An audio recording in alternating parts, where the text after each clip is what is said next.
Salut la populace, faut qu'on parle de Rick et Morty saison 7.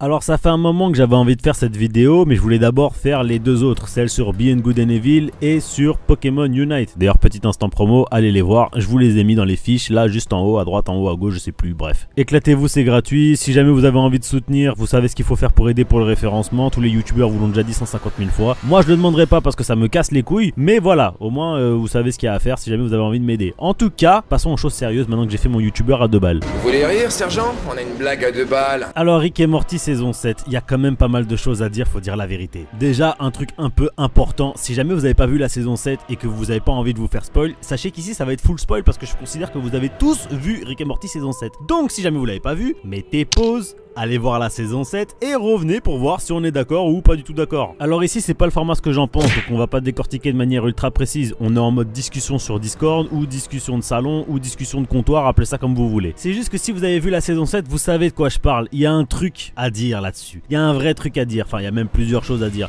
Donc on va commencer à les aborder tout de suite. Alors globalement je trouve la saison plutôt bonne, mais je reste quand même effroyablement déçu sur quelque chose. Et vous voyez très bien de quoi je parle. Oui, l'épisode 5 de la saison 7, qui paraît être un épisode un peu random alors que c'est juste l'épisode le plus important de la série. On est tous d'accord pour dire que c'est un épisode de fin de saison, mais j'irai plus loin. Pour moi ça devrait pas être le dernier épisode de la saison.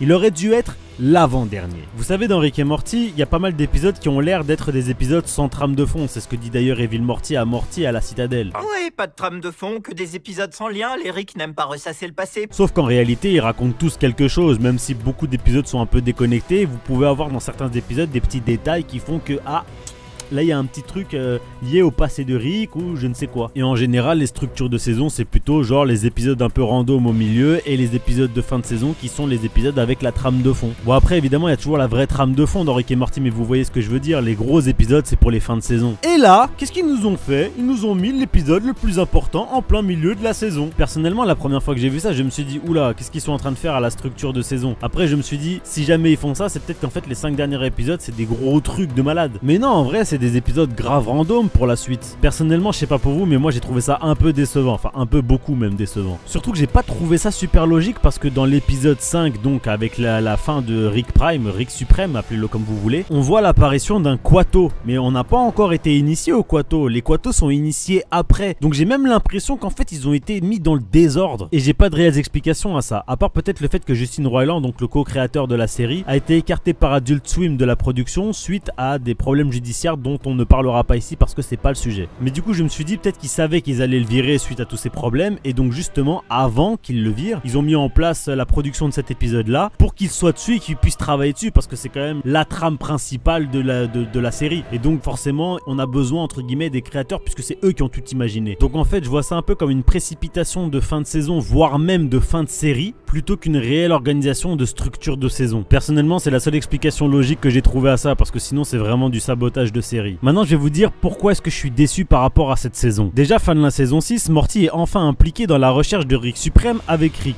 Ma quête pour le retrouver m'a bousillé, Morty. Mais maintenant on va faire ça ensemble, toi et moi.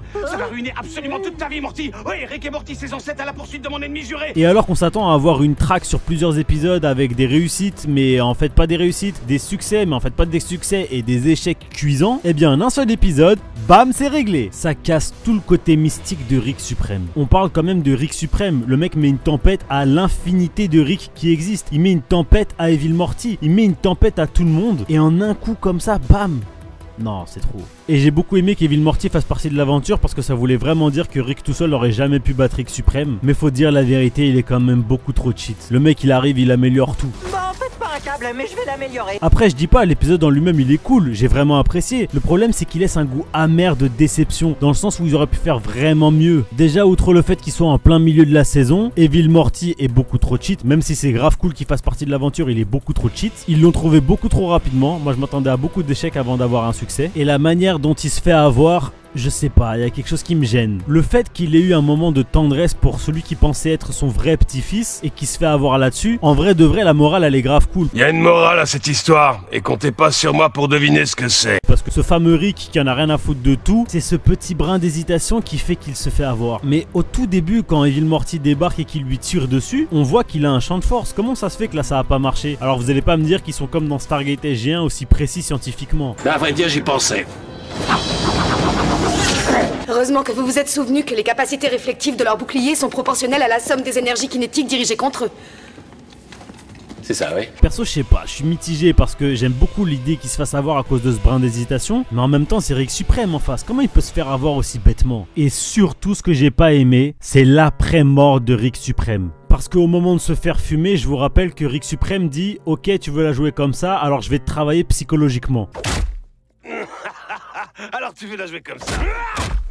Il est effrayant là, à ce moment-là d'ailleurs, Rick Suprême, c'est vraiment un moment incroyable. D'ailleurs, pour la petite anecdote, c'est un peu différent en anglais et en français. Moi, je suis un partisan de la VF, je trouve que la VF de Rick et Morty met une torpille à la VO. Vous pouvez argumenter un peu plus si vous voulez. Très bien. Alors je préviens tout de suite, je suis pas dans les guéguerres VO, VF, j'en ai rien à foutre. Et des trucs que je regarde en VF, des trucs que je regarde en VO, et je trouve ça très bien. Star Wars, je préfère largement en VO qu'en VF. Execute Order 66. Stargate SG1, je préfère la VF à la VO, même si la VO est très très bien aussi. Je disais donc, on l'a trouvé dans le sable. Harry Potter, je préfère la VF. Je t'ai entendu parler fourche-langue. Les animés en général, je préfère la VO, sauf certains. Donc voilà, chacun fait ce qu'il veut, j'en ai rien à foutre, je suis pas dans ces débats-là, moi. Mais si je vous parle de ça, c'est juste pour souligner quelque chose. Dans la VO de la mort de Rick Suprême, on a l'impression, dans l'intonation de sa voix, qu'il émet presque des remords. Alors que dans la VF, il paraît encore plus diabolique, encore plus méchant, encore plus maléfique. Je vous encourage à regarder les deux versions pour voir laquelle vous préférez. Mais moi, personnellement, à cause du petit sourire de début, genre alors tu veux la jouer comme ça, et bah, je trouve que la VF rend beaucoup plus hommage à ce que est Rick Suprême à ce moment-là. Un mec qui en a rien à foutre de tout, même de sa propre vie. Mais avant de mourir, Rick Suprême va aller jusqu'au bout et rester cohérent avec lui-même. Il a torturé Rick C137 en lui privant l'amour de sa vie, et ainsi que tous les autres Rick d'ailleurs, et il ira jusqu'au bout en le torturant psychologiquement. C'est incroyable. Il lui rappelle qu'il a façonné sa vie, qu'il n'aurait aucune raison d'exister sans Rick Suprême. L'utilisation intensive d'articles possessifs, mon petit-fils, mon garage, ma fille. Il va même jusqu'à lui dire que d'une certaine manière il l'a sauvé, parce que si c'était pas lui qui était venu dans son garage en premier, notre Rick aurait été Rick Suprême. Non, c'est terrible, faut voir cette scène, elle est vraiment magnifique. Alors que les remords, dans un moment pareil, je trouve que ça fait un peu genre presque pardon. Non, ça va pas avec Rick Suprême. Donc moi je préfère vraiment la VF de manière générale, mais même dans cette séquence là je préfère la VF. Même si la VO est très bien, hein, mais je préfère quand même la VF. Et donc justement, suite à toute cette torture psychologique, je m'attendais à des épisodes qui font suite à ça. Surtout le fait que bah ça y est, Rick a accompli sa mission. Qu'est-ce qu'il doit faire de sa vie maintenant? Plus toute la torture psychologique que Rick Suprême lui a infligée, comment on peut repasser à des épisodes banals comme ça d'un coup? C'est pas possible. En plus, il y a deux intrigues qui sont clôturées à ce moment-là. Il y a l'intrigue de Rick Suprême et l'intrigue de Evil Morty. Donc c'est quoi maintenant la trame principale? Il y a plus de trame principale. Ça y est, c'est terminé. Enfin si, il y en a une. Ce serait la psychologie donc de Rick, comment il va se reconstruire. Et c'est là que le dernier épisode rentre en jeu. C'est d'ailleurs pour ça que je vous ai dit que pour moi, l'épisode de Rick Suprême aurait dû être l'avant-dernier épisode et pas le dernier. Parce que l'épisode du trou de la peur aurait pu clôturer cette saison de manière magistrale. Malheureusement, c'est pas ce qu'ils ont fait. Bon, l'épisode est très bien quand même, mais j'aurais préféré que ce soit Rick qui saute dans le trou plutôt que Morty. Parce qu'il y a un brin d'exploitation de cette peur, justement. Le problème, c'est que ça vient de Morty, ça vient pas de Rick, et c'est ça qui m'énerve. Ou alors, tout comme ils l'ont fait avec le pistoportail qui était long à réparer dans la saison 6, ils auraient très bien pu faire la même chose dans la saison 8, avec une psychologie ou un mental à Rick qu'il faut absolument réparer et pour lui redonner le goût des aventures et compagnie, et ça aurait été très très bien. Et enfin, la saison 9, c'est là que ça aurait été une très grosse blague, c'est que l'arc narratif principal de Rick, ça aurait été pour la saison 9 de retrouver la sauce Sichuan. Parce que je vous rappelle que... Je veux cette sauce pour Nugget spécial Mulan. C'est mon arc narratif. Même si ça doit prendre 9 saisons, je veux ma sauce. Mais vu qu'ils ont pas fait tout ça, je vois pas à quoi ressemblera la suite de la série vu qu'il y a plus vraiment d'intrigue. En tout cas voilà, tout ça moi ça m'a déçu. Je comprends pas comment on peut mettre Rick Suprême avant un épisode sur Water-T. Enfin, qu'est-ce qu'on en a rien à foutre de Water-T? C'est un épisode tellement random, il y a même pas Rick dedans. Comment on peut mettre Rick Suprême avant ça? Enfin, c'est n'importe quoi. Enfin voilà, j'étais un peu frustré, fallait que ça sorte, voilà qui est fait. Je sais pas si vous êtes d'accord ou non avec moi, je serais curieux de connaître votre avis. Mais d'ici là, on se recapte pour une prochaine vidéo. Moi je vais dormir, à la prochaine, ciao bye bye. Holly, holly, holly, holly, quanto rueda del sol.